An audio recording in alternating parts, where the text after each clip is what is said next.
Cracking a few beers down the hatch is a quintessential requirement of entering manhood. And amongst my fellas, starting the 9th grade came with a strong and naive feeling of maturity. As a brand new, squeaky clean high schooler, we were all eager to get a little dirty and drink. But how does a 14-year-old get alcohol? With a plan. Me and Roman, a two-man operation, Saturday night over at his residence. His father would be out for work all afternoon and the beer fridge in the garage would be open. The only obstacle to get around was the mom. Alright bro, tonight is the night we drink for the first time. We cannot mess this up. I'll run the distractions while you get the beers. Grab 2 of them and then we get out of here. So I go to the kitchen and start sifting through the pots and pans, making a huge ruckus while Roman goes to the garage and loots up. Roman's mom comes downstairs because of all the noise to see me scouring the kitchen. Hey, are you alright? I'm freaking hungry. I need some snacks. Oh, don't worry. I can get you some. You just sit tight right there. The distraction was successful. The rest was up to Roman. I get my hummus and veggie snack plate and take it into the garage to see this pitiful waste of a human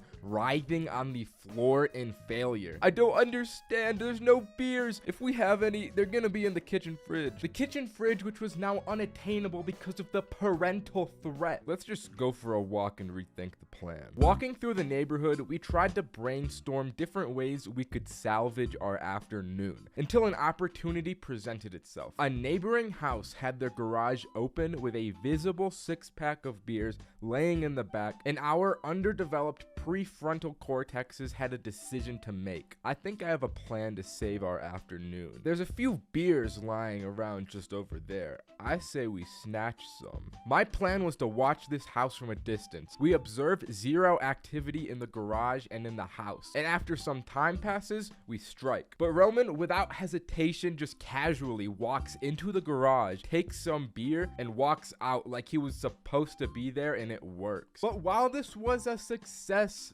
we had a new problem we didn't foresee. Dude, how are we supposed to open these bottles? We put the bottles in our pockets, sit on a bench, and start searching for answers. We watch a few videos, but there's one technique that stands out. The good old hit the cap on the table technique. Only problem was we were outside and we couldn't go back indoors with these things on us. So we walk into the woods for a flat enough rock to substitute. We eventually find a rock that would probably work, so we get to it. We keep repeatedly hitting these bottles against stone with no luck until I go a little too hard and smash the top of the bottle straight off and the drink starts to bubble up. I'm losing it all. What do we do? You got it open, bro. You just gotta drink it. So without hesitation, I start waterfalling this beer into my mouth, spilling it all over the place, making a mess. Roman saw this as the optimal way of doing things, I guess, because he intentionally breaks his bottle the same way I did, and we're both essentially shotgunning our first beers until it stops overflowing. Oh, that tasted really good. We get back out the woods and start walking towards the park and continue sipping our drinks. We hear a car coming at us from behind, and I start to panic. I can't be seen with a beer in my hand. I'll go to jail probably. So my first instinct is to throw my half-empty beer bottle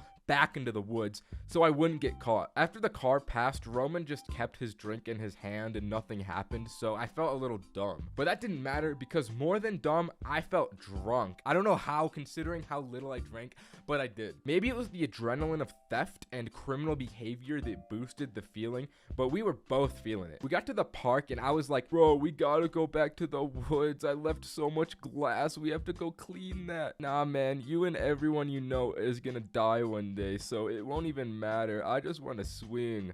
Bro, I want to swing too. So we swang all night, got really dizzy, and Roman threw up. Okay, that's the story. Subscribe. Bye.